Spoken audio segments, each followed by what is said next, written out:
Good morning, Palmer Ridge. I'm Josh. And I'm Mikey. Thanks for tuning into our show. In this week's show, Jacob is going behind the scenes at a local movie theater, and Mikey went to Gateway Classic Cars. Also, Garrison went to a local Comic-Con, and Miguel got us a look at the Snowball Assembly. But before we get into our show, we have a few announcements for you. Tomorrow after school from 3 to 5, Link is hosting a free movie for all PR freshmen.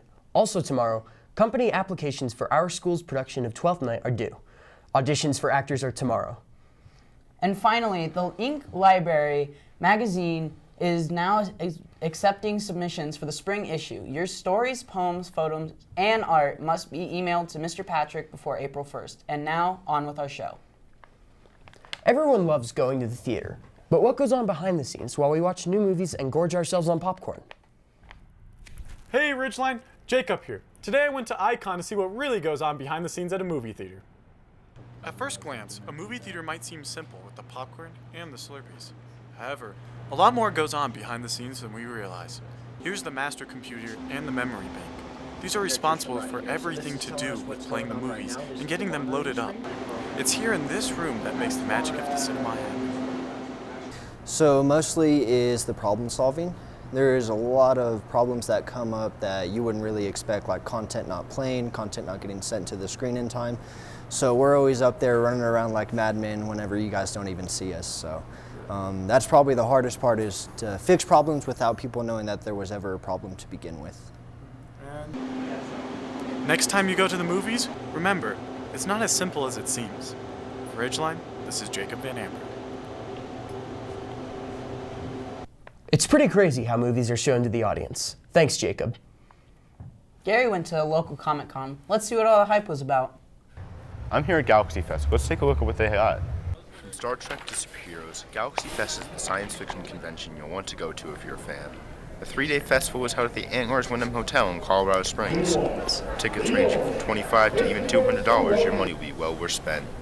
Including the vendors and the cosplay, the convention is truly an intriguing experience. I like science fiction conventions because you get to meet new friends that have similar interests as you, like Star Wars and lightsabers and all the other movies that are like that. So, it's pretty cool. With thousands of attendees and hundreds of vendors, there's no shortage of interest. So if you enjoy any bit of science fiction, you'll be sure to enjoy Galaxy Fest. For Ridgeline, this has been Garrison Smith. Wow, that looks like a lot of fun. I'll definitely check that out soon. Mikey went down to Gateway Classic Cars to give us a brief look at the history of automobiles. Gateway Classic Cars is a home to many classic cars and exotic cars. Cars from the 1920s to the mid-2000s are all there, polished up and ready for display. You can buy many of these cars as they are for sale, but they're put there in a museum for everybody to look at, just in case they would like to buy one. My personal opinion is all the cars there are pretty cool. They have lots of brands of cars, from Fords to Porsches to Chevrolet to Corvettes. It's a work consignment dealership, so every car that you've seen in this video is actually owned by somebody else. So part of it is, it's a lot easier to have a lot of nice and cool to have cars for sale when it's somebody else's that you're selling. One of the cool things about working here is that everything's, super cool. You touch a car and it's like you're going back in time to the year it was made. So that's part of the reason that I love cars and why I love working here, and yeah. For Ridgeline, this is Mikey Beisterfeld. Thanks for the look, Mikey. Miguel checked out the Snowball Assembly held February 8th. The day before the Snowball Dance, our school held a lighthearted assembly, which helped us get right into the Snowball festivities. A couple weeks ago, our student body went down to the gym for one last assembly before the Snowball Dance. It was an eventful afternoon with numerous gift card giveaways, a snowball court dating game, and a couple of students even played a little round of Family Feud. Assemblies are important because they kind of get us in the mood, it gets really hyped for the dance, and it's a good way to bring the student body together.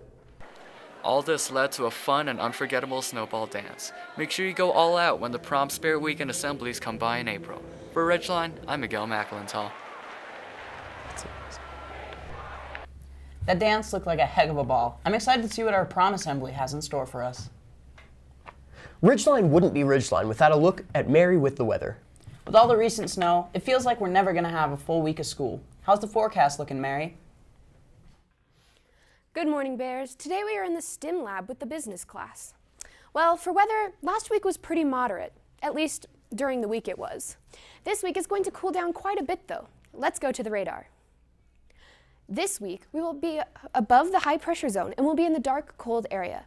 This will cause the temperatures to be around freezing all week. Let's go to the 5-day. This week will be pretty cloudy and we may even have a chance for some more snow Tuesday and Friday.